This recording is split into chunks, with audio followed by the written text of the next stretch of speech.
That Russian troops have been stretching the Ukrainian defences with a multi-pronged attack.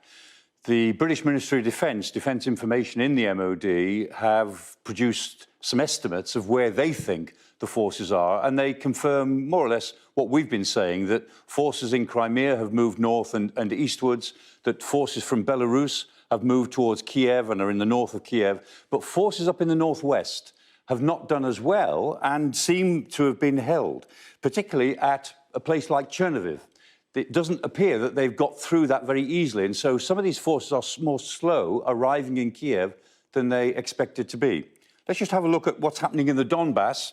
The Donbass region is where all this started, what, in a sense, this was supposed to be all about. And as expected, Russian forces have moved out of Crimea and were expected to move from the Donbass region itself to actually link up. It doesn't look as if they've made it, because Ukrainian forces seem to be holding them, even though they're caught in something of a pincer in the Donbass region. But it looks as if some of the fighting there has been fairly fierce, and at least from an immediate perspective, has actually helped the Ukrainians. But of course, the big issue is Kyiv. What is happening in Kyiv? Let's just have a look at the satellite photograph. In Kyiv, we know that Russian forces have effectively arrived in the northern part of the city.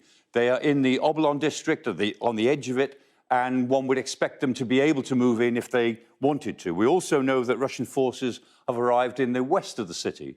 There is no sign yet that Russian forces have made it in similar situations in the east or the south of the city, maybe because they haven't been able to get there as quickly as was expected. We also know that there have been fights at the Hostomel airfield and some conflict at the Borispil airport.